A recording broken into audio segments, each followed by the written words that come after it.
छुपा है मुझको बता दिया, आदि से अनंत भी मुझको सिखा दिया, मुश्किलों का हल सब अब मुझको सुझा दिया, डूबा तो किनारे गुरुदेव ने लगा दिया।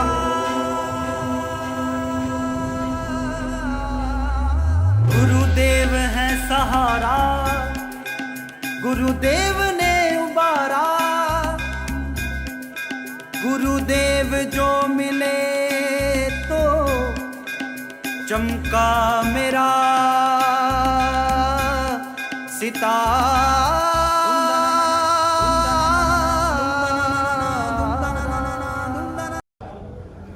नमस्कार।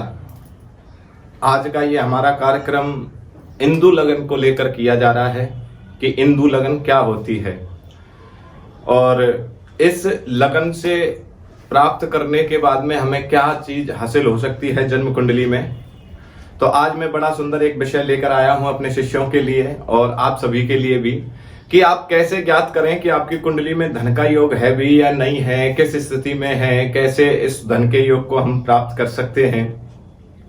उसके लिए आपको करना क्या है?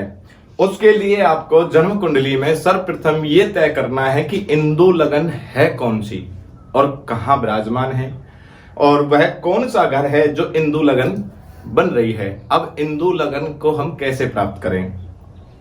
पाराशर ज्योतिष में भी, जैमिनी इत्यादि में भी हर जगह पर इंदु लगन की बहुत बड़ी एक चर्चा की गई है और उस चर्चा को लेकर इसको कई बार तो जो है चंद्रमा के द्वारा देखा जाता है, तो चंद्र लगन भी बोला गया है, पर इसका जो रियल नाम है वो इंदु लगन है। इंदु लगन को कैसे खोज करें? तो जैसे कि मैं आप सबके सामने एक जन्म कुंडली बना रहा हूं और इस जन्म कुंडली के द्वारा आपको मैं एक इंदु लगन निकालना सिखाऊंगा कि इंदु लगन को कैसे निकाला जाता है। ये जन्म कुंडली जब हमारी तैयार होती है, इस जन्म कुंडली के मुताबिक आपको कैसे खोज करना है कि इंदु लगन क्या है। मानिए इस जन्म कुंडली को मैंने सिंह लगन से स्टार्ट किया और सिंह लगन की ये कुंडली बनाई। अब सिंह लगन की जब मैंने ये कुंडली बनाई तो सिंह लगन की कुंडली में इंदु लगन को कैसे ढूंढेंगे हम? उस ग्रह को बिठाने के बाद में इंदु लगन का खोज कर सकते हैं।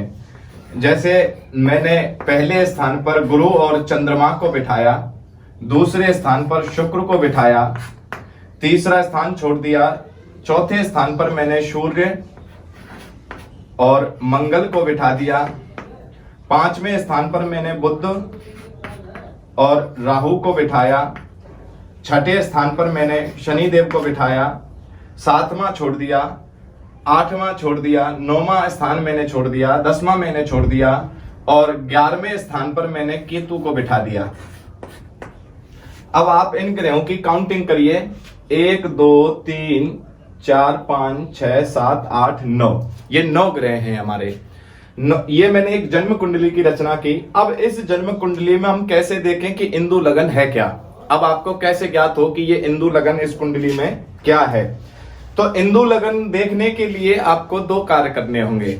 लगन से नवांशपति और चंद्रमा से भी नवांशपति, अर्थात जैसे मैंने पिछली वीडियो में बताया था आजीविका का विचार कैसे करें, ऐसे ही इंदु लगन को हमें देखना है। अब आपने यहां से गिना लगन से नवांशपति, तो 1 2 3 4 5 6 7 8 9, ये 9वां घर हुआ। नवांशपति जो 9वें घर में बैठी हुई राशि है उसका स्वामी 9वें घर में बैठी है मेष राशि। मेष राशि का स्वामी है मंगल।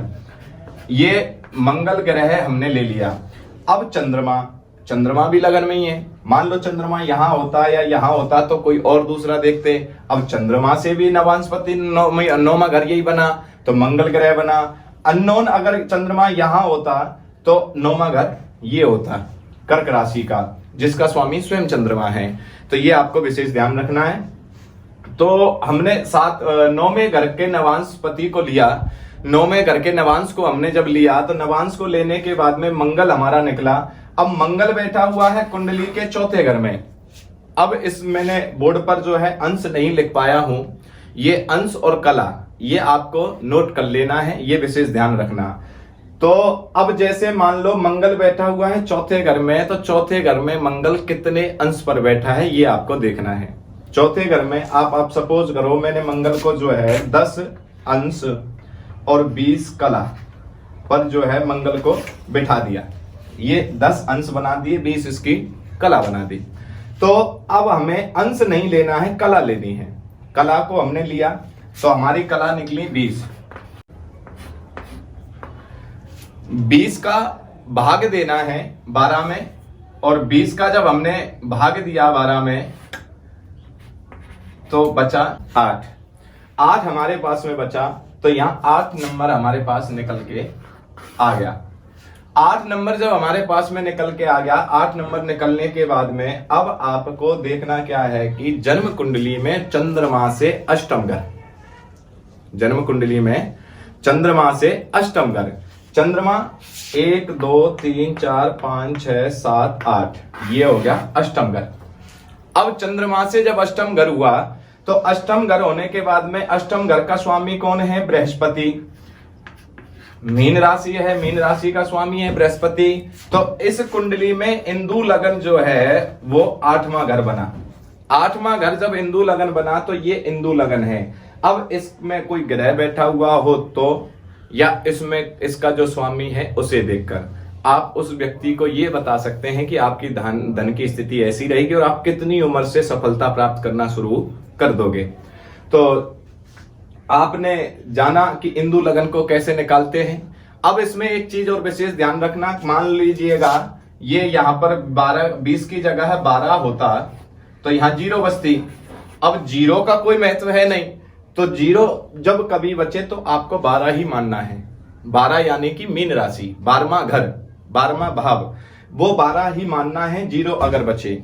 अब मान लीजिएगा चंद्रमा के मुताबिक जो है 9वां घर ये हो जाए और लगन के मुताबिक जो है 9वां घर ये हो जाए, तो इन दोनों ग्रहों के, इन दोनों राशियों के स्वामी की कला को भी जोड़ना है।